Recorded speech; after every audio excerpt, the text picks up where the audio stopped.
ঈদের দিন বিকেলে বিনোদন কেন্দ্রগুলোতে জনসমাগম বেড়েছে। খোলা জায়গায় ঘুরে বেড়াচ্ছেন রাজধানীবাসী। এ নিয়ে আরো জানাতে উত্তরা, দিয়াবাড়ি ও হাতিরঝিল থেকে যোগ দিয়েছেন সহকর্মীরা। শুরুতেই চলে যাচ্ছি দিয়াবাড়িতে, সেখান থেকে যোগ দিয়েছেন সহকর্মী জাহানারা পারভিন। পারভিন, একটু বলবেন যে কিভাবে সময় কাটাচ্ছেন রাজধানীবাসী, আর দিয়াবাড়িতে ভিড় কেমন দেখছেন?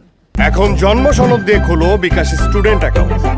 নিজের বিকাশ নিজে কর। দিয়াবাড়িতে আমরা আসার পর থেকেই দেখছি এখানে অনেক মানুষ পরিবার নিয়ে, বাচ্চাদের নিয়ে, বন্ধুদের নিয়ে ঘুরতে এসছেন এবং তাদের সাথে কথা বলে জেনেছি যে ঈদের দিনের বিকেলটা একটু কিছুটা আনন্দ করতে, কিছুটা প্রকৃতির সঙ্গে কাটাতে তারা এখানে এসছেন এবং অনেক শিশুদের বেশি করে নিয়ে এসছেন। এবং আমি যেখানে আছি এখানে লেকের পাড়ে এই এলাকাতে নৌকা করে অনেকে চড়ছেন। এখানে বেশ কিছু রাইড রয়েছে বাচ্চাদের, সেই রাইডগুলোতে শিশুরা চড়ছে। পাশে ঘোড়ার গাড়ি রয়েছে, সেই ঘোড়ার গাড়িতে অনেকে চড়ে বেড়াচ্ছেন।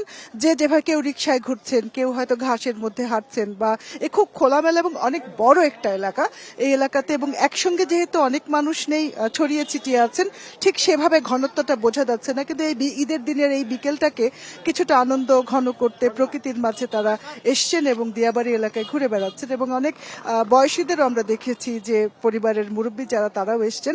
বিভিন্ন বয়সের মানুষ আপনি দেখতে পাচ্ছেন যে একটি রাইডে বাচ্চারা উঠেছে এবং এখানে বেশ কিছু রাইড রয়েছে এরকম, তাদের সঙ্গে অভিভাবকরা এসছে এবং তারা আসলে যে যেভাবে পাচ্ছেন বিভিন্নভাবে তারা এখানে নিজেদের সময়টাকে, ঈদের বিকেলটাকে তারা এখানে উপভোগ করছেন। আমরা নৌকাও এখানে পাশে লেকে নৌকা রয়েছে, সেই লেক নির্দিষ্ট একটি টাকার বিনিময়ে সেই নৌকাতে তারা চড়ছেন।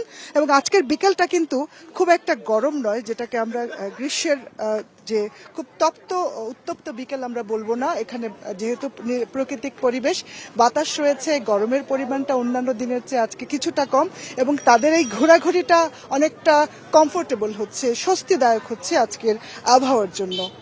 সিমি, পারভিন, আপনি সাথেই থাকুন। এবার চলে যাচ্ছে হাতিরঝিলে, সেখান থেকে যোগ দিয়েছেন সহকর্মী সুলতানা জাহান মিতু। মিতু, হাতিরঝিলেও কি ভিড় রয়েছে কিনা, সময় কাটানোর বাড়তি কোনো আয়োজন রয়েছে কি? সহকর্মী জাহানারা পারভিনের যে তথ্য, তার রেশ ধরে বলতে চাই, আসলে খুব বেশি জনসমাগম এখানে দেখছি না। তবে আবহাওয়াটা যেহেতু মনোরম, গত কয়েকদিনের ভ্যাপসা গরমের পর, তাই যারা এখানে ঘুরতে এসেছেন তারা বেশ স্বস্তি নিয়ে ঘুরছেন এবং পরিবার পরিজন নিয়ে সময়টাকে উপভোগ করছেন।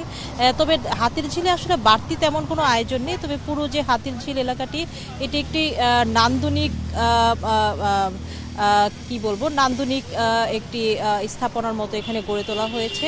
তো এই পুরো জায়গাটি আসলে যারা আসেন এখানে ঘুরতে পছন্দ করেন, তারা ঘুরেন বা প্রকৃতির সাথে সময় কাটান সেরকম। তবে আলাদা করে বাচ্চাদের জন্য কোনো বাড়তি বিনোদনের ব্যবস্থা, কোনো রাইড বা তেমন কিছু নেই। তবে বেশ কিছুকাল আগেও আমরা দেখেছি হাতিরঝিলে নৌকায় চড়ে ঘুরে বেড়ানোর একটি ব্যবস্থা ছিল। তবে দু একটি অনাকাঙ্ক্ষিত ঘটনা ঘটার পরে সেই ব্যবস্থাটি কিন্তু এখন আর দেখছি না তেমন ভাবে। তবে আজকে জনসমাগম কম হওয়ার একটি কারণ, যেটি ধারণা করছি অনেকের সাথে কথা বলে, যে কোরবানির ঈদের আয়োজনের যে আনুষ্ঠানিকতা আছে সেটি অনেকটাই ঝঞ্ঝাটপূর্ণ। তাই সেসব সামনে অনেকেই আজকে ঈদের দিনটিতে বের হতে পারেননি, বিশেষ করে নারীরা। তো আশা করছি আগামী কাল বা পরশু, ঈদের পরের দিন তারা নিশ্চয়ই বের হবেন, ঘুরে বেড়াবেন।